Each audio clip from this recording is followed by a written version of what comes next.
Hello and welcome back to Toby Jones Talks Music, where we do exactly what it says on the tin. I am Toby Jones and today we are talking music in terms of country, a genre that I've forayed into once or twice on the channel before, but not too much outside of the 70s heavy metal and even the Neil Diamonds and Elvises and Roy Orbisons of this world. I do have a soft spot for country music. I was introduced into this genre by my grandparents when I was a young child and have always liked country music. I'm not somebody who's pigeonholed into one genre whatsoever. I like a range of genres, and country music is one of those. And the performer that we're going to be focusing on today, in what, albeit will probably be a fairly brief video, not an in-depth review, is Charley Pride, and specifically his live album from 1969, Charley Pride in Person, recorded live at the Panther Hall in Fort Worth in Texas. So this album was released in 1969.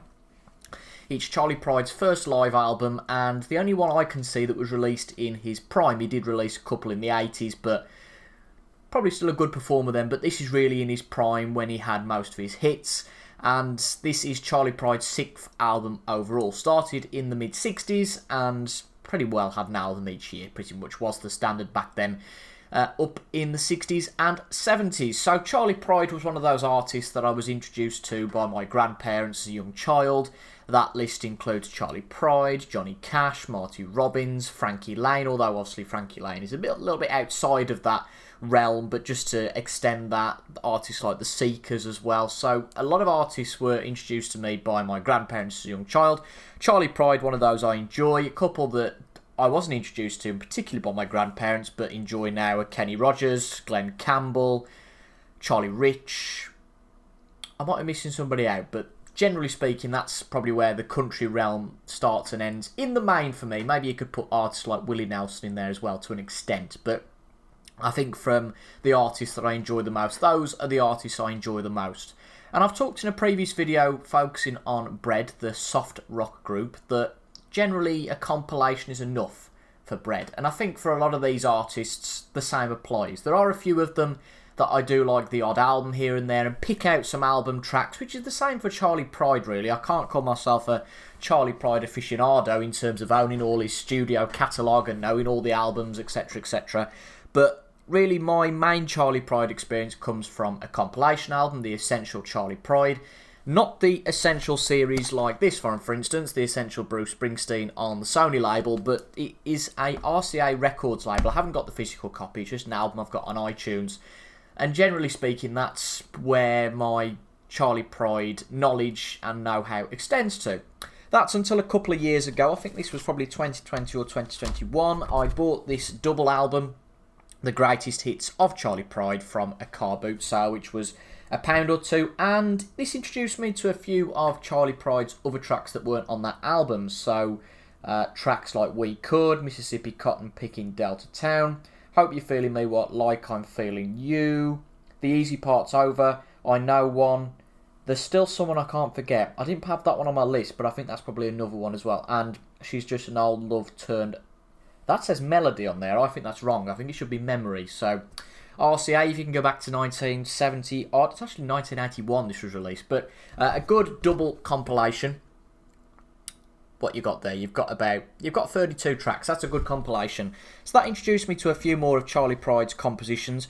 And what inspired me actually to, well, in some part to buy that album in person is that a couple of weeks ago, just had an itch to listen to some Charley Pride and played the double album. Haven't played much vinyl recently, and that was actually the first vinyl I'd played for a long time on the record player, and really enjoyed that. But the reason I went to buy the album that I'll just show again, a rather dark cover, so if you can't see, apologies for that. I went to the local charity shop yesterday. I actually went to donate some items. I was having a declutter a couple of weeks ago. A lot of records I'd picked up in job lots, etc. And some other stuff as well. I was even clearing the wardrobe out with clothes. So I'm nicely decluttered. The punchline is this. The charity shop weren't accepting donations yesterday, so that was a bit annoying to go in the car and go up there and them not be accepting donations. Fortunately, as I record this today on Monday, they are accepting donations. I've been up and dropped everything off today, so that's good news. And I figured yesterday, well, that's annoying. I might as well go in the charity shop while I'm here and have a look. And that's fatal. I had 10 CDs, 20 DVDs, a jigsaw and a record. So I probably brought home more than I'd took, which wasn't quite the intention. I've seen one or two Charley Pride studio albums in charity shops before, but haven't picked them up. I have got one or two of them from my granddad's collection. He hasn't got a record player anymore, so there's no point in him having them. I've played them sparingly, but I'm not too bothered.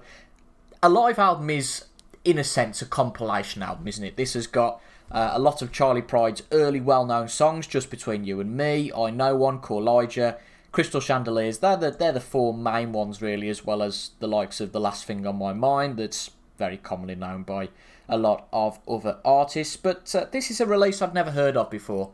Never seen it, but the fact it was a live album, I thought, this could be an interesting one to pick up. And it's a nice set, it is. It's very short, though. I played this morning thinking, I'll just sit for 40 minutes, do other things and listen to it. I don't even think this is 30 minutes, so whether the concert's a lot longer than it would have edited down, that's a little bit disappointing, perhaps. It does feature Call Elijah, which is the version from the Essential album, so I had heard that one before. But this is a nice addition to the collection without doubt. Again, complements that double album greatest hits set quite nicely. But whether I'll listen to this much in isolation, I'm not too sure about that. I think I will more than likely probably go back to this in the main, or the Essential Charley Pride album I've got on iTunes. There might be a few of the cuts that I try and get on my library and add those to the playlist. I quite like having live cuts of tracks, particularly those that you hear quite a lot. Just to differentiate, really, because when you hear the same arrangement all the time, it can get a little bit boring, so it's nice to have a little bit of a difference, whether in rock that's a slightly different guitar solo or a slightly different tone, or, you know, the arrangement of the tracks change a little bit live. So that's something I'll probably be doing with this album. Charley Pride can definitely sing live, there's no question about that. It's a good live set, it's a raw acoustic live set as you would expect in country. There's some nice dialogue with the audience as well, takes you back to that time. But I think it's worth it for the pound I've paid for it. Quite happy to have it for that. If I'd have paid much more, I'd have been probably a little bit miffed. But nevertheless, not a drop-dead classic live album. Not one that's going to shoot well up to the realms of being... And I keep using that word, realms. That must be the popular word of today. You'll notice in my videos, and anybody who watches all of them, maybe make a note of this, that I seem to have like a word of the day, and that gets used... I think nevertheless was in my Kiss video a few weeks ago. I seem to go on that sort of tangent and go, right, that word, and try and put it in as much as possible. Not intentional, but just happens.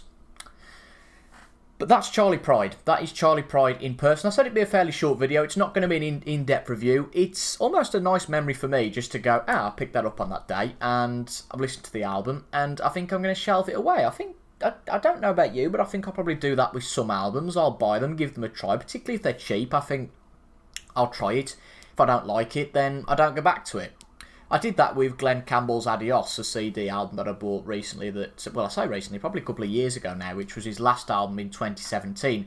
Listened to that once, didn't think a lot of it. I actually went back to that and really enjoy listening to that. That's probably in regular rotation now. Even being positive, I can't see me doing the same with this, but I'm going to leave it. I'm going to leave it in my kind of recently played pile. Maybe listen to it a couple more times, and maybe it might become part of the regular rotation. But I can't see it just yet. Are you a country fan? Let me know down below.